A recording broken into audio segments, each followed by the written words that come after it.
Hello everyone, welcome back 12th class to the next class of Economic Reforms 1991. So एक बार quick recall करते हैं class कि हमने जो पिछली क्लास में पढ़ा वो क्या था.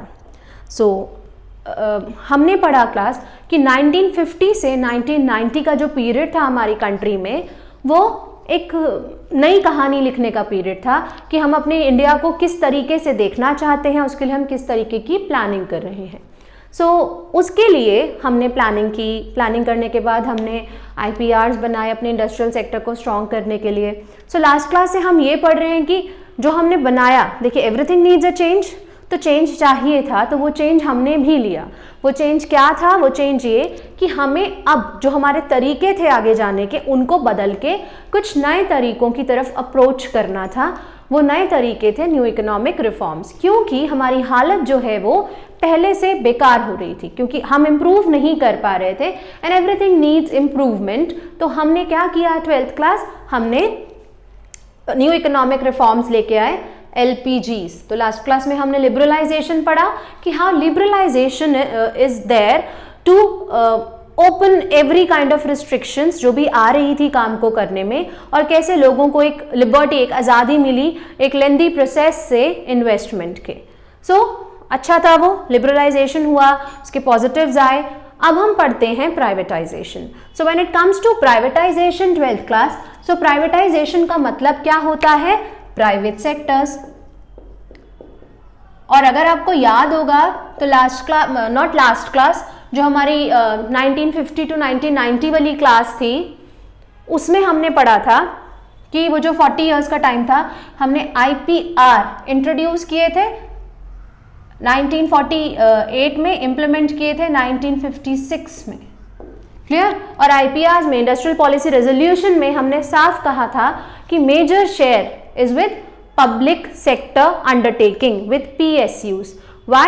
क्योंकि PSUs ऐसी फर्म्स होती हैं जो इंडिया के लिए बनी होती हैं, मतलब इंडिया ने खुद बनाई होती है, इंडिया की गवर्नमेंट ने, और उसका एक बेसिक एम होता है, that aim is to earn social welfare, not profit. To gain social welfare, profit उधर सेकेंडरी होता है. तो उस वक्त हमें इस चीज़ की ज़रूरत थी, नो डाउट क्लास, कि हमें ऐसा बेस चाहिए था जिससे हमारा इंडस्ट्रियलाइजेशन स्ट्रांग हो. लेकिन 56 के बाद जब हम इतने साल रहे उसके साथ, और जब हमने देखा कि हमारे जो पब्लिक सेक्टर्स थे ना class, they were not doing good, हमें उनसे कोई प्रॉफिट नहीं हो रहा था, बिकॉज जो उनका एक मेजर एम था ना, social satisfaction, they are doing only that. Maximum of the firms, जितनी भी फर्म्स थी प्राइवेट, हमारी जो पब्लिक फर्म्स थी, they were like burden on our economy. ठीक है, वो इतने हैवी लॉसेस में जा रही थी, कोई फायदा नहीं हो रहा था. उस वक्त गवर्नमेंट ने सोचा कि अगर ये ऐसे ही चलता जाएगा तो हमारी जो इकोनॉमी है वो ठप हो जाएगी, पैसा आना ही बंद हो जाएगा. तो गवर्नमेंट ने क्या किया? प्राइवेटाइजेशन किया. प्राइवेटाइजेशन का मतलब होता है क्लास कि गवर्नमेंट अपने शेयर्स को सेल ऑफ कर देगी. ठीक है, सेल ऑफ गवर्नमेंट शेयर्स. ठीक है, और एक और काम कर सकती है, विड्रॉवल ऑफ ओनरशिप, कि भाई नहीं, मैं अपनी फर्म्स, जो भी गवर्नमेंट की ऐसी फर्म्स थी जो बहुत टाइम से बंद पड़ी थी और कोई प्रॉफिट नहीं आ रहा था उनके अंदर से, गवर्नमेंट ने उनको बंद ही कर दिया या उनको प्राइवेट सेक्टर्स को दे दिया कम पैसों में, ताकि वो इसमें काम करें और प्राइवेटाइज. देखो, ये तो हम भी जानते हैं कि हमारी कंट्री का जो प्राइवेट सेक्टर है वो when it comes to public sector ज़्यादा स्ट्रांग होता है. क्यों स्ट्रांग होता है क्लास? बिकॉज वो एक ही एम से काम करते हैं कि हाँ, हम आपसे जितना पैसा लेंगे हम आपको उसके बदले की उतनी सर्विसेज देंगे. Clear? You can make the difference ना, कि अगर हम किसी गवर्नमेंट हॉस्पिटल में विजिट करते हैं और किसी प्राइवेट हॉस्पिटल में विजिट करते हैं, तो difference is very clear to all of us. हमें दिखता है कि ना वहाँ पे किस तरीके से पेशेंट को केयर किया जाता है, because there we are paying. और वहाँ पे कैसे, मतलब क्योंकि वहाँ इतने सारे लोग होते हैं तो सबको स्पेशल ट्रीटमेंट नहीं दी जाती, because government is providing that thing for free. और इतना महंगा इलाज गवर्नमेंट जब आपको फ्री दे रही है तो उसके ऊपर गवर्नमेंट आपको VIP ट्रीटमेंट तो नहीं देगी. तो वहां से कोई अर्निंग तो नहीं हो रही थी, इसलिए गवर्नमेंट ने डिसइन्वेस्टमेंट करना स्टार्ट किया. और पैसा आएगा भी प्राइवेट सेक्टर से. क्यों? बिकॉज वहां पे आपका एम है कि आपको प्रॉफिट मेकिंग करनी है. दोनों बिल्कुल डिफरेंट तरीके की फर्म्स थी, PSUs एंड प्राइवेट सेक्टर. तो नाउ उस टाइम PSU ज़्यादा ज़रूरी थी हमारे लिए, बट अब जब हमारा इंडस्ट्रियल बेस आ चुका था, जब हमको पता था कि इंडस्ट्रीज किस तरीके से बनाई जाती हैं या मैनेज होती हैं, लेकिन हमें उसको चलाना नहीं आ रहा था, बिकॉज हम जो डेवलपमेंट का पेस है ना उसको तो तेज करना चाहते थे, लेकिन not on the cost of our own public. So इसीलिए गवर्नमेंट ने वो बेच दी कि ठीक है आप लोग कमाइए, जो थोड़े से प्राइवेट सेक्टर्स हैं, so that there is a distinction, एक डिस्टिंग्विश कर सके हम कि those who can not afford they can come to public sectors and those who can afford वो प्राइवेट सेक्टर में जाएं, वहां पैसा दें, उनको प्रॉफिट हो, हम उनसे टैक्स लें ताकि फिर हम इस सेक्टर को और स्ट्रॉन्ग कर सकें। सो गवर्नमेंट ने डिसइन्वेस्टमेंट करना स्टार्ट किया class, it's a very important word, disinvestment. और गवर्नमेंट पता है आपको प्लान लेके चलती थी कि इस साल में मैं इतना डिसइन्वेस्टमेंट करूंगी, क्लियर, कि इस साल मैं 2500 करोड़ की फर्म्स बेचूंगी, फिर वहां से जो पैसा आएगा उस पैसे को हम कहीं और लगाएंगे और वो फर्म फिर मुझे और पैसा भी देना शुरू करेगी। पहले क्या था, वो फर्म भी अपने पास रखो, उससे लॉस भी हो रहा है तो भी यू हैव टू बेयर, तो ये एक प्रॉब्लम थी। तो गवर्नमेंट ने डिसइन्वेस्टमेंट का तरीका अपनाया कि नहीं, I will to sell off public sector shares जो ऐसे हैं जो बिल्कुल खराब हो चुके हैं, ताकि हम उनको बेचें, उनसे पैसा अर्न करें और उस अर्निंग से हम अपने सेक्टर्स को और ज़्यादा मॉडिफाई और डेवलप करें। सो ये गवर्नमेंट ने किया, clear.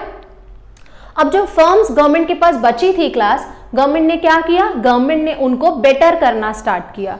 For making them better government ने पॉलिसीज नहीं, गवर्नमेंट ने कैटेगरीज बनाई, ठीक है, कि भाई जो फर्म्स बची हैं उनके अंदर भी एक मोरल बूस्ट हो कि हाँ देखिए आप नहीं काम करेंगे तो आप बेच दी जाएंगी, मैं डिसइन्वेस्टमेंट कर लूंगी, अगर आप काम करेंगे तो आपको लेवल्स मिलेंगे। वो लेवल्स क्या है, Navratnas, next is Maharatnas and third one is mini Ratnas.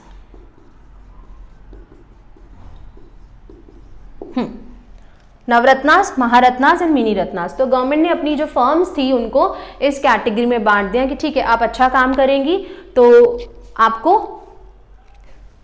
ये डेजिग्नेशन मिल जाएगी कि लाइक ये फर्म जो है नवरत्ना फर्म है, ये फर्म जो है वो मिनी रत्ना फर्म है, ये फर्म जो है वो महारत्ना फर्म है। तो totally there were 75 mini Ratnas, Maharatnas बाकी बची हुई जितनी वो महारत्नास होंगी नहीं, around 9 to 10 were Maharatnas, they were not that important, Navratnas were important। अब उनका नाम नवरत्ना क्यों रखा गवर्नमेंट ने, नाम नवरत्ना इसलिए रखा बिकॉज नवरत्ना ये एक एंशिएंट किंग थे विक्रमादित्य, उनकी कोर्ट में 9 पीपल वर देयर जिनको वो अपने जेम कंसिडर करते थे, जो उनको अच्छी सलाह देते थे या जिनकी वो सुनते थे। तो इसीलिए गवर्नमेंट ने भी अपनी 9 अच्छी फर्म्स निकाल ली कि हाँ ये अच्छी फर्म्स हैं, ये मेरी नाक नहीं कटवाती हैं, तो दैट वर नवरत्नास। तो वो 9 जो नवरत्नास है क्लास फटाफट से लिख लेते हैं कौन कौन सी हैं, Indian oil, then Bharat petroleum, Hindustan petroleum, ONGC, then VSNL, then IPCL Indian petrochemical, उसके बाद सेल, देन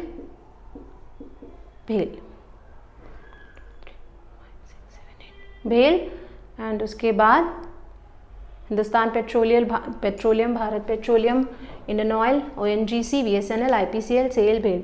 चलिए ठीक है, एक और अभी याद आती है तो मैं आपको बताती हूँ। सो इंडियन ऑयल जितना हम लेन देन कर रहे हैं, BP that stands for Bharat petroleum, साथ साथ लिख भी लीजिए।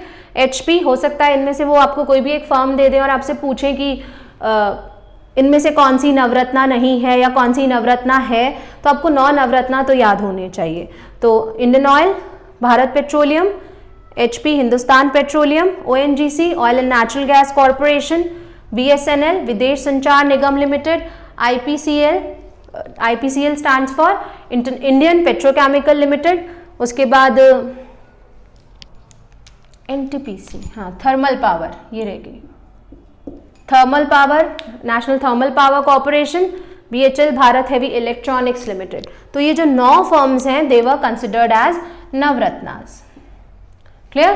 तो गवर्नमेंट ने आउटराइट एक प्लान बनाया कि मैं अपनी चीज़ों को बेचूंगी प्राइवेट हाथों में ताकि वो मुझे पैसा अर्न करके दे, and I will use that money for development, for more development, for better development, ताकि हम सोशलिस्ट इकोनॉमी की तरफ ना धकेले जाएं और हम एक अपना मिक्स्ड इकोनॉमी का जो स्टैंडर्ड है उसको मेंटेन रखें. सो this is what privatisation is. अब देखिए इसके कुछ पॉजिटिव्स भी थे क्लास. क्या पॉजिटिव्स थे कि फर्म्स जो है वो अच्छा करने लगी, प्रॉफिट आने लगा, ये सब चीज़ें थी. लेकिन इन्हीं सब चीज़ों में ना एक प्रॉब्लम, एक ट्रेजेडी हुई थी जिसे सिरसिला ट्रेजेडी कहते हैं.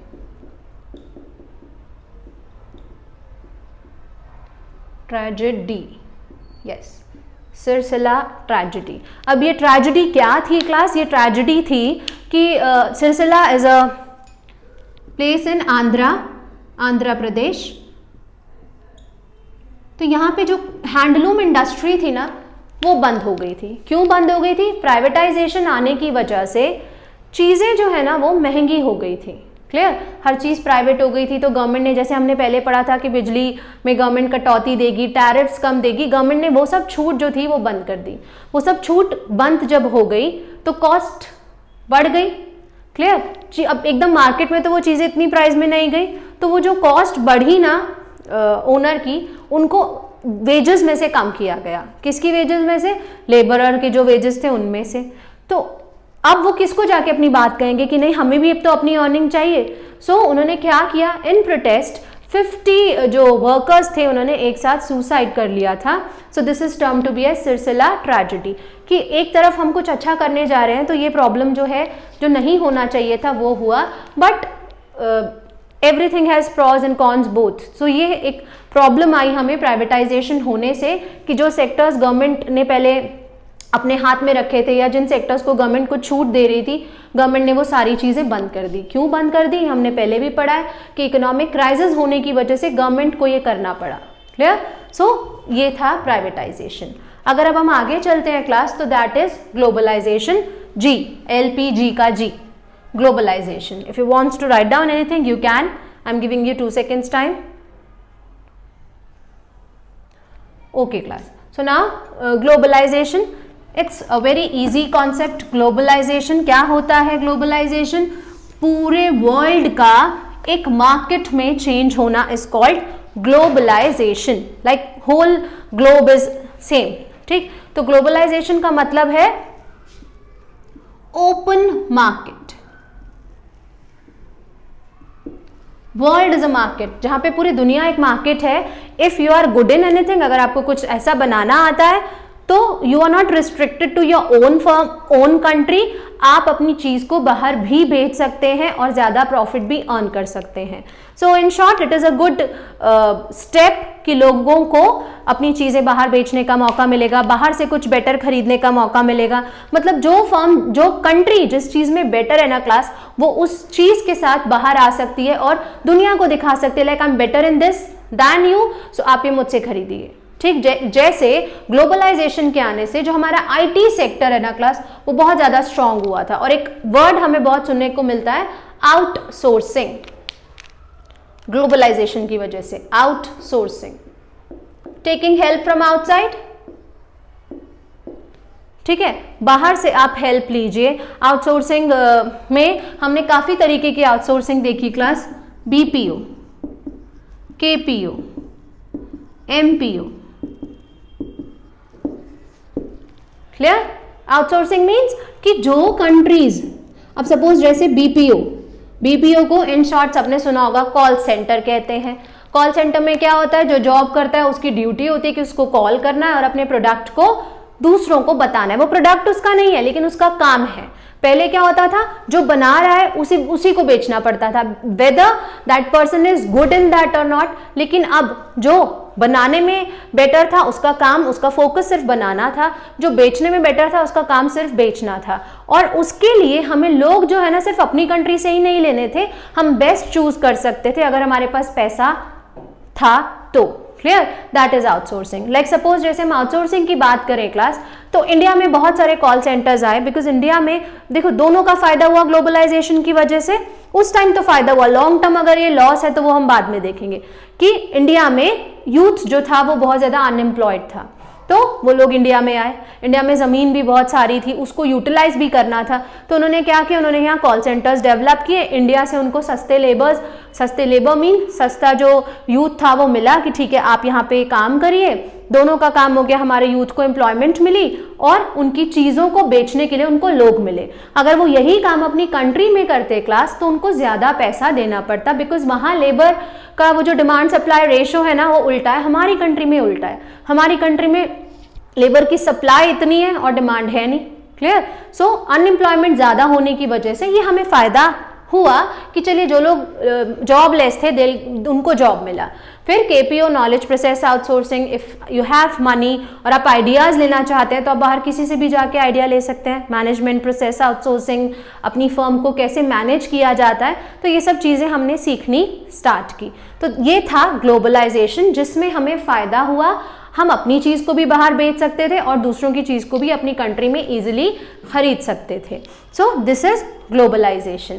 अब उसका हमारे ऊपर एक उल्टा इफेक्ट क्यों हुआ क्लास? हमारे ऊपर उल्टा इफेक्ट इसीलिए हुआ कि हमारी कंट्री को, हमारी कंट्री के जो लोग हैं उनको, मतलब एक नुकसान क्या हुआ क्लास? ना कंपटीशन जो था ना वो बढ़ गया। सपोज जैसे हमने पहले पढ़ा था 1950 टू 90 में कि उससे पहले कि हमारा जो हैंडीक्राफ्ट था वो उसको किससे कम्पीट करना था? उसको मशीन मेड चीज़ों से कम्पीट करना था, तो हम उसकी तरफ गए। ऐसा ही यहाँ पर हुआ कि जब आपको पैसा देना है, कॉम्पिटिटिव मार्केट होगी बहुत ज़्यादा। पहले जहाँ पर आपके पास ऑप्शंस नहीं थे अपने 100 रुपये खर्च करने के लिए, आपके पास अपनी कंट्री का ही प्रोडक्ट है, आपको वही खरीदना है, जैसी टेक्नोलॉजी है आपको उसी के साथ रहना है। ग्लोबलाइजेशन के आने से क्या हुआ, जो नेगेटिव हुआ, क्या हुआ कि अब हमारे पास ऑप्शंस बहुत सारे हो गए। क्लियर? तो फिर हमें तो उनकी चीज़ें ज़्यादा अच्छी लगने लगी, भाई इतनी हाई प्रोफाइल चीज़ें हैं और इतनी टेक्नोलॉजिकली इतनी अपडेटेड चीज़ें हैं तो हम ये खरीदते हैं। क्लियर? अब हमने तो ये चीज़ें खरीदने के बाद क्या हुआ? हमारा वेल्थ वहाँ चला गया। तो ये एक बहुत बड़ा नेगेटिव इम्पैक्ट जो है वो आया। कस्टमर सॉवर्निटी बढ़ गई, कस्टमर को किंग मान लिया गया कि भाई आप जिससे सामान खरीदना चाहो आप खरीद सकते हो। लोग आपके आगे पीछे घूम रहे हैं सामान ले लेके कि यहाँ से खरीदो, यहाँ से, not of your country, throughout the world. So हमने जब उन चीज़ों को चूज़ किया तो हमारी कंट्री की जो इनकम थी वो कम हो गई, इसीलिए अब हम दोबारा वोकल फॉर लोकल और इन सब चीज़ों को ज़्यादा आगे बढ़ाते कि नहीं यार अपनी कंट्री की चीज़ों को पहले खरीदें। इसीलिए चाइना इतना ज़्यादा ग्रो कर गया, हम चाइनीज़ चीज़ों की तरफ इतने ज़्यादा भागने लगे बिकॉज उनका जो प्राइस था वो कम था as compare to Indian goods. Because China is what, China works on the policy of what, production, कि भाई बस बनाओ, आप चीज़ें बनाओ, बिकेंगी तो ज़रूर। ठीक है, जैसे चाइना ने अपनी इकोनॉमी को स्ट्रॉन्ग करने के लिए वहाँ पर एक प्लान किया था 1958 में कि हर घर के पीछे बैकयार्ड में एक कंपनी आप बनाओ। ठीक है, मतलब एक फैक्ट्री बनाओ, आप चीज़ें बनाओ और फिर उन चीज़ों को कहाँ डंप करना ही हम ढूंढेंगे। तो क्योंकि उनकी कंट्री, देखिए China and India is what, जब साथ साथ चले थे, तो हमें यहाँ पे ये प्रॉब्लम आई क्लास कि ग्लोबलाइजेशन के आने से वो चीज़ें इंडिया में ही डंप होने लगी और हम उसको खरीदने भी लगे और हमारा जो पैसा था वो बाहर जाने लगा। मतलब हम अपनी चीज़ों की तरफ अट्रैक्ट नहीं हुए, बाहर हमारी चीज़ें कम गई, वहाँ से चीज़ें हमें ज़्यादा लेनी पड़ी। तो ग्लोबलाइजेशन का ही हमें नुकसान भी हुआ। फ़ायदा एक तो आउटसोर्सिंग हुई, एक हमारा आईटी सेक्टर जो है वो बहुत ज़्यादा बढ़ा। आईटी सेक्टर को इतना ज़्यादा जंप मिला कि जो हमारा जो टेक्नोलॉजी वाला था, देखिए फ़ायदा ही ग्लोबलाइजेशन से किसको हुआ था? हमारे टर्शरी सेक्टर, जो सर्विस सेक्टर है ना, उसको इतना फ़ायदा हुआ था ग्लोबलाइजेशन से कि उससे हमारा जीडीपी रेज हुआ था। But when it comes to agriculture, उसकी तरफ तो ध्यान ही नहीं दिया गया एलपीजीज में। तो ये कुछ ड्रॉबैक्स थे जो हुए एलपीजीज से। So liberalisation is now clear to everyone, sorry privatisation is now clear to everyone, कि जब हम प्राइवेट कर देंगे चीज़ों को और गवर्नमेंट हाथों में चीज़ों को कम रखेंगे so that we can earn more profit. Simple सा एक लॉजिक था ग्लोबलाइजेशन कि भाई चीज़ें बनाओ, अगर आप अच्छे हो तो आपकी खरीदी जाएगी, दूसरी कंट्री अच्छी है तो उससे चीज़ें खरीदी जाएंगी, कि लाइक एक ओपन मार्केट बना दो कि चीज़ों को कोई भी किसी से भी खरीद सकता है। मेक वर्ल्ड अ मार्केट, तो वो ग्लोबलाइजेशन का मेजर एम था। दोनों के हमने नुकसान भी पड़े, वहाँ सिलसिला ट्रेजेडी हुई। यहाँ पे क्या प्रॉब्लम हुई, यहाँ पर हमारा जो गवर्नमेंट सेक्टर था, मतलब सिर्फ टर्शरी सेक्टर जो है हमारा वो इम्प्रूव हुआ, बाकी जो हमारे इंडस्ट्रियल और वो वाले सेक्टर्स थे, इंडस्ट्रियल तो खैर ठीक था, लेकिन हमारा जो एग्रीकल्चरल सेक्टर था उसको काफ़ी नुकसान हुआ ऐसा होने से। तो this was globalization. Clear? So now एक और चीज़, ग्लोबलाइजेशन जहाँ पे आपकी बुक में मेंशन्ड है ना क्लास, वहां पे एक वर्ड है, that word is global footprint. What is global footprint? आजकल हम बहुत मतलब नए नए वर्ड सुनते हैं। एक वर्ड है कार्बन फुटप्रिंट, एक वर्ड है global footprint. When it comes to carbon footprint, तो वो एनवायरनमेंट से रिलेटेड है कि कौन सी कंट्री ज़्यादा कार्बन जो है वो एमिट कर रही है, because carbon is not good for our planet. कितना होना चाहिए कितना नहीं, वो सब वो चीज़ें बताते हैं। When it comes to global footprint, तो ये ग्लोबलाइजेशन से ही आया। ग्लोबल फुटप्रिंट का मतलब क्या हुआ क्लास, कि आप जो है ना अपनी पहचान बाहर की कंट्रीज में भी बना सकते हैं। एक फ़ायदा हमें ये हुआ, क्योंकि देखिए वर्ल्ड एक ओपन मार्केट था, तो जब वर्ल्ड एक ओपन मार्केट है तो लोगों को आपकी भी तो चीज़ें पसंद आ सकती हैं, और अगर आपकी चीज़ें पसंद आएंगी, उसको खरीदा जाएगा, तो आपका नाम होगा, इंडिया को लोग जानेंगे और ज़्यादा जानेंगे। जैसे हमें जानते हैं बाहर, हमारा कल्चर जो है वो बाहर फॉलो किया जाता है बहुत अच्छे से, Diwali and all, they will celebrate all that. So this is global footprint. तो ग्लोबल फुटप्रिंट में एक जो टिस्को, हमारी जो फर्स्ट बनी हुई इंडस्ट्री थी, उसने भी बाहर बहुत अच्छा बिजनेस किया। अब तो बहुत सारी फर्म्स है जो बाहर बिजनेस करती हैं, रिलायंस है जो अपने ग्लोबल मार्केट है जिसकी। सो ये एक फ़ायदा हमें हुआ। और एक ऑर्गेनाइजेशन बनी class which was WTO, world trade organization. पहले भी थी वर्ल्ड ट्रेड ऑर्गेनाइजेशन, ये बनी 1993 में, clear, headquartered in Geneva Switzerland, clear. WTO world trade organization 1993 में बनी, जिनेवा स्विट्जरलैंड में। वर्ल्ड ट्रेड ऑर्गेनाइजेशन एक ऐसी ऑर्गेनाइजेशन जो पूरे वर्ल्ड ट्रेड को लुक आफ्टर करेगी, कि पूरी दुनिया आपस में व्यापार करे। जब ये ग्लोबलाइजेशन और ऐसी चीजें आई तब, लेकिन ये इससे पहले भी थी क्लास। इससे पहले इसका नाम था GATT, GATT, clear, founded in 1948, GATT, general agreement on trade and tariffs. तो पहले जब हम इंटरनेशनल बिजनेस करते थे तो हम general agreement on trade and tariff का क्या मतलब है, कि ट्रेड एंड टैरिफ से पहले, जैसे ट्रेड क्या होगा, टैरिफ मींस जो टैक्सेस पॉलिसी होंगी, हमने पढ़ा था टैरिफ एंड कोटा, वो क्या होगा। तो general agreement on trade and tariffs बनाए जाते थे कि चीज़ों को जब व्यापार करेंगे दो देश आपस में, तो उनके बीच में क्या रूल्स एंड रेगुलेशंस होंगे जो उनको फॉलो करने होंगे। बाद में वो WTO बना, क्लियर, वर्ल्ड ट्रेड ऑर्गेनाइजेशन। तो GATT का जो सक्सेसर है वो WTO है, या WTO का जो प्रोसेसर है वो GATT है। ये चीज आप ध्यान रखेंगे। अब ये हुआ क्यों क्लास, कि पहले जो GATT है ना वो सिर्फ यूनिलेटरल ट्रेड कर, sorry not unilateral, bilateral trade करता था। What is bilateral trade? Bilateral trade means trade between two countries only. दो देश आपस में बिजनेस कर रहे हैं तो क्या रूल्स एंड रेगुलेशंस फॉलो करेंगे, इस तरीके से जो है ये काम होता था, क्लियर।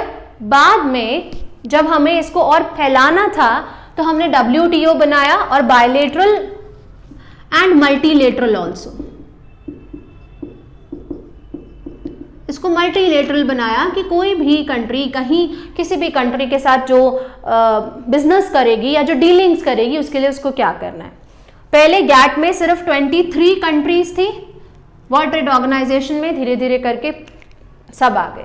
तो ये WTO भी बना इसीलिए कि ये जो प्रोसेस है LPGs जो है, मतलब LPGs जो WTO से LPGs को और ज़्यादा बेनिफिट हुआ। So these were economic reforms of our country. जो इसके प्रॉब्लम्स थे वो हमने साथ साथ पढ़े। तो लास्ट में यही कंक्लूजन निकलता है क्लास कि LPGs के आने से जो हमारी इकोनॉमी थी उसको एक आप कह सकते हैं एक स्पीड मिली थी, उसने बकअप किया था कि हाँ ठीक है हमें भी आगे जाना है और तेज स्पीड से आगे जाना है, तो वो यहाँ हुआ। प्रॉब्लम्स आई और वो प्रॉब्लम्स हर चीज़ के साथ आती हैं क्लास, बट उस टाइम जो ज़्यादा ज़रूरी था वो यही कि हम सोशलिस्ट इकोनॉमी में कन्वर्ट ना हो जाए, हमारी कंट्री में डेवलपमेंट नाम की चीज़ ही ख़त्म ना हो जाए, इसीलिए इन चीज़ों की ज़रूरत थी। Fine, thank you. If there is any problem you can comment down.